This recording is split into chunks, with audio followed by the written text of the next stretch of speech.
علیکم ورحمۃ اللہ وبرکاتہ۔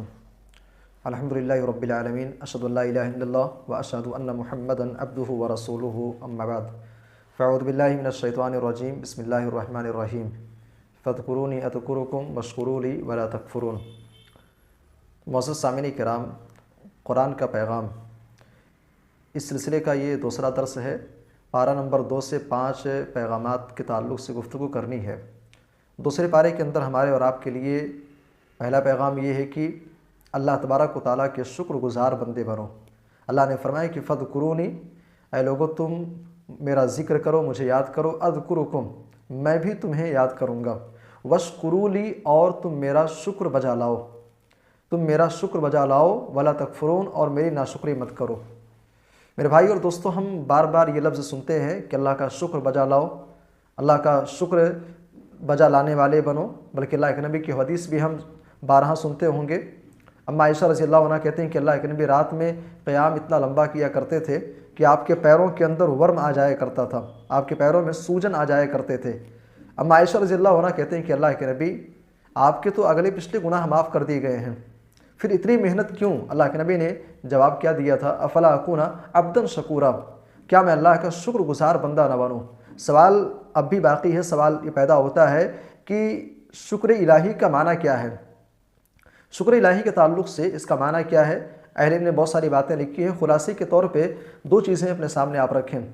جب یہ کہا جائے کہ اللہ کا شکر بجا لاؤ، تو شکر الہی کا بنیادی طور پہ 2 معنی ہوتا ہے۔ نمبر 1، اللہ تبارک و تعالیٰ کی دی ہوئی نعمت پر اس کی حمد و ثنا بیان کرنا، اور جو نعمت اس نے دی ہے اس کا صحیح استعمال کرنا۔ مثال کے طور پہ اللہ تعالیٰ نے آپ کو دولت کی نعمت سے نوازا ہے، اب دولت کی نعمت پر اللہ کا شکر ادا کرنے کا معنی یہ ہے کہ اس نعمت پر اللہ کی حمد و ثنا آپ بیان کریں، اور اس نعمت کا، یعنی دولت کا آپ جائز استعمال کریں، صحیح استعمال کریں، حلال جگہوں پر، جائز جگہوں پر، شریعت جہاں خرچ کرنے کی اجازت دیتی ہے ان خیر کے کاموں میں، بھلائی کے کاموں میں دولت کا استعمال کیا جائے۔ یہ چیز ہے دولت کے اوپر اللہ کا شکر بجا لانا۔ رمضان کے مہینے سے ہم گزر رہے ہیں، رمضان کے اس مہینے کا ملنا اللہ تبارک و تعالیٰ کی ایک بہت بڑی نعمت ہے۔ اب اس نعمت پر شکر الہی یہ ہے کہ ہم اس پر اللہ کی حمد و ثنا بیان کریں، اور اس نعمت کا ہم صحیح طریقے سے استعمال کریں، صحیح طریقے سے استعمال کریں، اس طور پر استعمال کریں کہ رمضان کا ایک ایک لمحہ ہمارے لیے فائدہ مند ہو، ایک ایک لمحے کو اللہ کی بندگی، اللہ کی عبادت میں اسپینڈ اور خرچ کیا جائے۔ یہ چیز ہے اللہ تبارک و تعالیٰ کی نعمت پر شکر بجا لانا۔ اور اگر انسان اپنے اندر یہ صفت پیدا کر لے، اللہ تبارک و تعالیٰ نے بہت سارے وعدے کیے ہیں ایسے لوگوں کے لیے، جو انسان اپنے اندر یہ کوالٹی پیدا کر لے شکر الہی کی، اللہ تعالیٰ نے بہت سے وعدے کیے ہیں۔ 2 چیزیں اپنے سامنے آپ رکھیں۔ پہلا وعدہ اللہ نے یہ کیا کہ اگر انسان شکر گزار بنتا ہے، لئن شکرتم لازیدنکم، اگر شکر گزار بنو گے تو میں وہ نعمت تم کو اور زیادہ بڑھا کر کے دوں گا۔ دولت ملی ہے، دولت پہ اگر شکر بجا لانے والے ہو تو اللہ کا وعدہ ہے کہ میں تم کو اور زیادہ بڑھا کر کے دوں گا۔ رمضان کی یہ نعمت ملی ہے، رمضان کا صحیح معنوں میں استعمال کرنے والے ہو تو اللہ کا وعدہ ہے کہ میں اور زیادہ بڑھا کر کے دوں گا، اور زیادہ اس نعمت کے اندر میں اضافہ کر دوں گا۔ دوسرا فائدہ، دوسرا وعدہ اللہ کا، ما یفعل اللہ بعذابکم ان شکرتم وآمنتم، اللہ نے وعدہ کیا ہے کہ اگر تم ایمان والے بن جاؤ، شکر گزار بن جاؤ، اگر شکر ادا کرنے والے بن جاؤ اور ایمان والے بن جاؤ، اللہ کہہ رہا ہے کہ پھر عذاب تمہارے اوپر نازل نہیں ہوں گے۔ تو دوسرے پارے کے اندر ہمارے لیے یہ پہلا میسج اور پیغام ہے کہ اللہ کی نعمتوں کی قدر کرتے ہوئے اللہ تبارک و تعالیٰ کے شکر گزار بندے بنیے۔ اسی طریقے سے دوسرے پارے کے اندر ہمارے اور آپ کے لیے جو دوسرا میسج اور پیغام ہے، وہ پیغام یہ ہے کہ حلال روزی کھاؤ۔ اللہ تعالیٰ نے فرمایا کہ یا ایھا الذین آمنوا، اے ایمان والو، کلوا من طیبات ما رزقناکم، ہم نے روزی کے طور پر جو حلال چیزیں، جو طیب چیزیں ہم نے تم کو دی ہیں ان کو کھاؤ۔ کلوا من طیبات ما رزقناکم، اس رزق کو کھاؤ جو پاکیزہ رزق ہم نے تم کو دے رکھا ہے۔ میرے بھائی اور دوستو، شریعت کے بنیادی اصول اور بنیادی مسائل اور بنیادی تعلیمات میں سے ایک اہم تعلیم یہ ہے کہ انسان حلال روزی کو اپنائے۔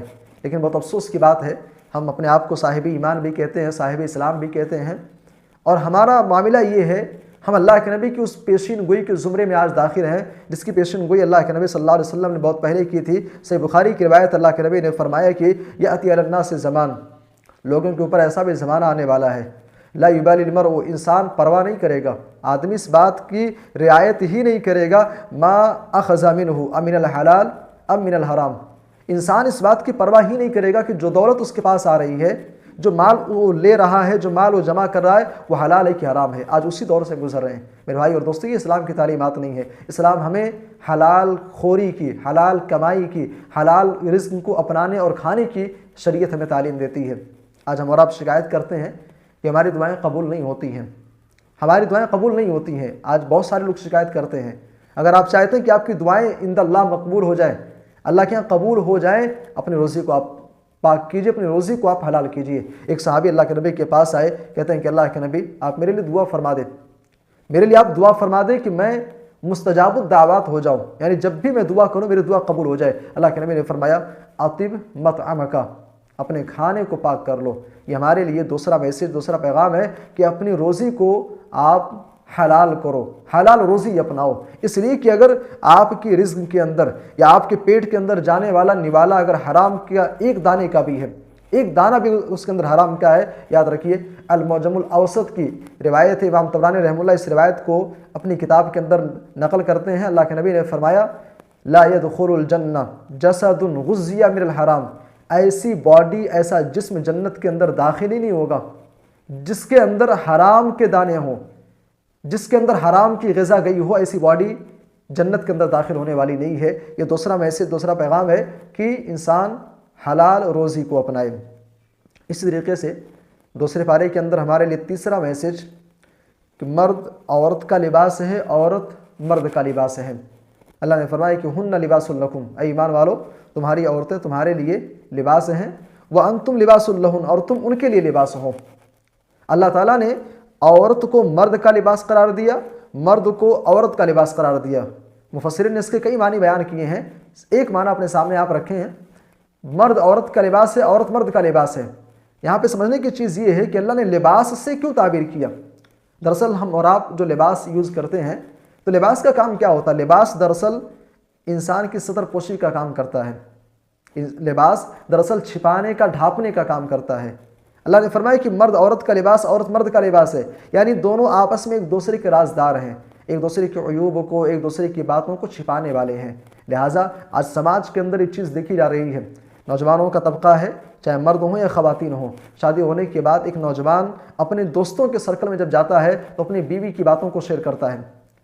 ایک نوجوان لڑکی شادی ہونے کے بعد اپنے شوہر کے ساتھ اس کے کیا تعلقات، کیا معاملات رہے، اس کو جا کر کے اپنی سہیلیوں سے، اپنے دوستوں کے ساتھ اس کا تذکرہ کرتی ہے، اس کا ذکر کرتی ہے۔ یاد رکھیے یہ بہت ہی برا عمل ہے، اتنا برا عمل ہے کہ اللہ کے نبی صلی اللہ علیہ وسلم نے بیان فرمایا، صحیح مسلم کی روایت ہے، ان من اشر الناس عند اللہ منزلۃ یوم القیامہ، قیامت کے دن اللہ کے نزدیک منزلت کے اعتبار سے سب سے بدترین لوگ وہ ہوں گے جو اپنے راز کو، یعنی مرد اپنے بیوی کے ساتھ ہونے والے راز کو، معاملات کو دوستوں کے ساتھ شیئر کرتا ہو، یا پھر عورت اپنے شوہر کے ساتھ پیش آنے والی چیزوں کو اپنی سہیلیوں کے ساتھ شیئر کرتی ہو۔ یاد رکھیے یہ چیز بہت ہی ناپسندیدہ ہے۔ تو مرد عورت کا لباس ہے، عورت مرد کا لباس ہے، یعنی آپس میں ایک دوسرے کے وہ عیوب کو، نقائص کو اور ایک دوسرے کی باتوں کو راز رکھنے والے ہیں۔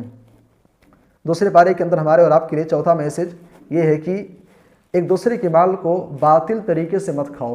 اللہ نے فرمایا کہ وَلَا تَأْكُلُوا أَمْوَالَكُمْ بَيْنَكُمْ بِالْبَاطِلِ، اے ایمان والو تم آپس میں ایک دوسرے کے مال کو باطل طریقے سے مت کھاؤ۔ باطل طریقے سے کیا معنی؟ باطل دراصل کہتے ہیں کہ كُلُّ مَا لَا حَقَّ لَكَ فِيهِ شَرْعًا فَهُوَ باطل، باطل کہتے ہیں کہ ہر اس مال کو جس کے اندر شرعی اعتبار سے آپ کا کوئی حق نہیں ہو، شرعی اعتبار سے جس کے اندر آپ کا کوئی حق نہیں ہے وہ مال باطل ہے۔ باطل کی بہت ساری صورتیں ہیں۔ باطل کی ایک صورت یہ ہے کہ انسان سود خوری کرے، باطل کی ایک صورت یہ بھی ہے کہ رشوت لینا، آپ کسی عہدے پر ہیں، کوئی کام کروانا چاہتا ہے، آپ پیسے لے کر کے کام کر رہے ہیں، حالانکہ الگ سے آپ کو اس کی سیلری مل رہی ہے، تو رشوت لینا، سود خوری کرنا۔ اسی طریقے سے کسی کے گھر میں ڈاکہ ڈال دینا اور اس کے گھر کے اندر جو مال ہے مال چوری کر لینا، چوری کے ذریعے سے کسی کے مال کو کھانا، اور باطل طریقے سے مال کھانے کی ایک صورت ہمارے سماج کے اندر پائی جا رہی ہے۔ وہ صورت یہ ہے کہ چار بھائی ہیں، بڑا بھائی اگر جسمانی اعتبار سے مضبوط ہے یا گھر کے اندر اس کا رعب و دبدبہ قائم ہے تو وہ اپنے چھوٹے بھائیوں کا حق مار لے رہا ہے، یا پھر چھوٹا بھائی اگر رعب و دبدبے والا ہے تو دیگر بھائیوں کے حقوق وہ ہڑپ لے رہا ہے، اور باطل طریقے سے مال کھانے کی ایک بہت ہی سنگین صورت ہمارے یہاں پائی جا رہی ہے، وہ چیز ہے بہنوں کی وراثت کھانا۔ باپ کے انتقال کے بعد وراثت میں اگر بھائیوں کا حصہ ہے تو بہنوں کا بھی حصہ ہے۔ ہوتا یہ ہے کہ باپ کے انتقال کے بعد ساری وراثت، ساری پراپرٹی بھائی آپس میں تقسیم کر کے رکھ لے رہے ہیں۔ یاد رکھیے مال کو باطل طریقے سے کھانا ہے۔ اگر آپ اس جرم کے اندر گرفتار ہیں، کسی کا بھی اگر لاکھ 2 لاکھ تو بہت دور کی بات، اگر 1 روپیہ بھی باطل طریقے سے آپ کھا رہے ہیں، یاد رکھیے اس کا تعلق حقوق العباد سے، مرنے کے بعد کل قیامت کے دن آپ کو اس کا حساب دینا پڑے گا۔ دوسرے پارے کے اندر ہمارے لیے 5واں میسج، 5واں پیغام یہ ہے کہ اللہ تبارک و تعالیٰ توبہ کرنے والوں کو اور پاک رہنے والوں کو اللہ پسند کرتا ہے۔ رمضان کے مہینے سے ہم گزر رہے ہیں، اگر آپ اللہ کے محبوب بندے بننا چاہتے ہیں تو یہ 2 صفات اپنے اندر پیدا کریں۔ ان اللہ یحب التوابین، اللہ تعالیٰ بہت زیادہ توبہ کرنے والوں کو، جو بہت زیادہ توبہ کرنے والے ہیں، اللہ تعالیٰ ایسے لوگوں سے محبت کرتا ہے۔ توبہ کیا چیز ہے بھائی؟ تواب کیا ہے؟ تواب اس کی اصل توبہ ہے، اس کی اصل توبہ ہے اور اسی سے بنا ہے توبہ۔ تو توبہ کا اصل معنی تو یہ ہوتا ہے کہ رجوع کرنا، لوٹنا۔ اور توبہ کی حقیقت کے اندر بنیادی طور پر 3 چیزیں داخل ہیں۔ جب یہ 3 چیزیں ملتی ہیں تو جا کر کے توبہ کا معنی واضح ہوتا ہے۔ وہ 3 چیزیں کیا ہیں؟ نمبر 1، انسان سے اگر کوئی غلطی ہو گئی ہے تو اس غلطی پر شرمندگی کا اظہار کرے۔ نمبر 2، فوری طور پر اس گناہ کو چھوڑ دے۔ نمبر 3، مستقبل میں کبھی اس گناہ کے نہ کرنے کا پختہ عزم اور ارادہ کر لے۔ جب یہ 3 چیزیں ملتی ہیں تب جا کر کے توبہ کا معنی ادا ہوتا ہے کہ اگر کوئی گناہ ہو گیا ہے، کوئی غلطی ہو گئی ہے تو انسان اس پر شرمندہ ہو، فوراً چھوڑ دے اور مستقبل میں دوبارہ اس گناہ کو نہ کرنے کا پختہ عزم، پختہ ارادہ کر لے۔ یہ چیز ہے توبہ۔ آپ رمضان کے مہینے سے گزر رہے، اللہ کے محبوب بندے بننا چاہتے ہیں، اللہ سے خوب توبہ کیجیے، اللہ سے خوب معافی تلافی کیجیے، اور اسی طریقے سے اللہ تعالیٰ متطہرین کو، ان اللہ یحب التوابین ویحب المتطہرین، جو طاہر ہیں، جو طہارت حاصل کرنے والے ہیں، جو پاکی حاصل کرنے والے ہیں، ایسے لوگوں کو بھی اللہ تبارک و تعالیٰ پسند فرماتا ہے۔ طہارت حاصل کرنے والے کیا ہیں؟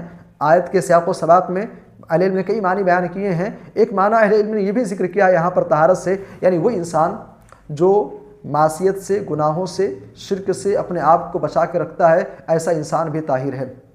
آپ اپنے آپ کو رمضان کے مہینے کے اندر روزہ رکھتے ہوئے آپ کے پاس برائی کے آپشن کے طور پر موبائل فون موجود ہے، لیکن اپنے آپ کو آپ برائیوں سے دور رکھتے ہوئے، اپنے نفس پر کنٹرول کرتے ہوئے برائیوں سے دور رکھ کر کے اللہ کی بندگی سے اپنے آپ کو جوڑے رکھیں۔ آپ گناہوں سے بچ کر کے نیکی کی راہ پر چلتے رہیں، یہ چیز ہے طہارت، اور اللہ تعالیٰ ایسے لوگوں کو پسند فرماتا ہے، ایسے لوگوں سے اللہ محبت کرتا ہے۔ تو اللہ کے محبوب بندے بننا چاہتے ہیں، خوب توبہ کرنے والے بنیے اور گناہوں اور معصیت سے اپنے آپ کو بچاتے رہیے۔ یہ 5 پیغامات تھے دوسرے پارے کے اندر۔ اللہ تعالیٰ ہم سب کو قرآن کریم کو پڑھنے، سمجھنے اور جو اس کے اندر پیغامات ہیں ان کو اپنی زندگی کے اندر اپلائی کرنے کی توفیق عطا فرمائے۔ آمین۔ تقبل یا رب العالمین۔